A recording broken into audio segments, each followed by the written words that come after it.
మీ జీవితంలో మీరు పొందినటువంటి ప్రతి అవమానానికి ప్రతిగా రెట్టింపు ఘనతనివ్వబోతున్నాడు. ఈ రోజు ఈ వాక్యం వింటున్నటువంటి మీ జీవితాలన్నిటినీ కూడా ఆనందముతోటి, సంతోషముతోటి, శాంతితోటి, సమాధానముతోటి దేవుడు నింపబోతున్నాడండి. కాబట్టి ఈ రోజున ప్రతి ఒక్కరూ కూడా విశ్వసించిన వారు ప్రార్థనలో ఏకీభవించండి. ప్రార్థన చేసుకుందాం. మహోన్నతుడా, మహాగణుడా, సర్వోన్నతుడా, సర్వశక్తిమంతుడా, మీ నామమునకు స్తోత్రములు, మీ నామమున కృతజ్ఞతా స్తోత్రములు చెల్లించుకుంటున్నాము నాయన.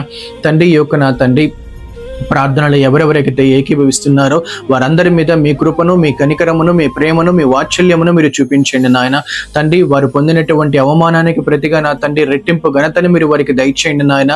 తండ్రి, ఏ అవమానాలను బట్టి అయితే, ఏ నిందలను బట్టి అయితే, ఏ యొక్క కష్టాలు, నష్టాలు, వేదనను బట్టి అయితే వారి యొక్క హృదయము విరిగి నలిగిపోయిందో ప్రభువా, వారి విరిగి నలిగిపోయినటువంటి హృదయాన్ని మీరు ఆదరించండి నాయన. మీరు ఓదార్చండి నాయన. మీరు బలపరచండి, స్థిరపరచండి నాయన. వారు పొందినటువంటి అవమానం అంతటికీ ప్రతిగా రెట్టింపు ఘనతను మీరు దయచేస్తారండి నాయన. జాబ్స్ లేని వారికి జాబ్స్ ను దయచేయండి నాయన.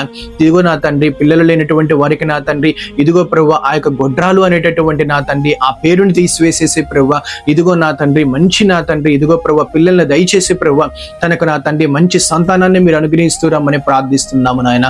తండ్రి, ఇదిగో ప్రభువా, ఇళ్ళు లేని వారికి ఇళ్లను దయచేయండి. ఉద్యోగం లేనటువంటి వారికి మంచి నా తండ్రి, ఇదిగో ప్రభువా, గవర్నమెంట్ జాబ్స్ ను మీరు దయచేయండి నాయన. ఎవరెవరైతే నా తండ్రి ఆ యొక్క అవమానాలను బట్టి, నిందలను బట్టి కృంగిపోయి ఉన్నారో వారందరినీ కూడా మీ యొక్క కృపతో మీరు వారిని లేవనెత్తి ప్రభువా, మీరే నా తండ్రి సమస్తమైన మహిమయు, ఘనతయు, ప్రభావములను పొందుకుంటూ రమ్మని సర్వోన్నతమైనటువంటి, సర్వశక్తి కలిగినటువంటి యేసు ఉన్నతమైన నామములో అడిగి వేడుకుంటున్నాము తండ్రి. Amen, amen. God bless you అండి. Praise the Lord. దేవుడు మిమ్మల్ని ఆశీర్వదించి దీవించును గాక.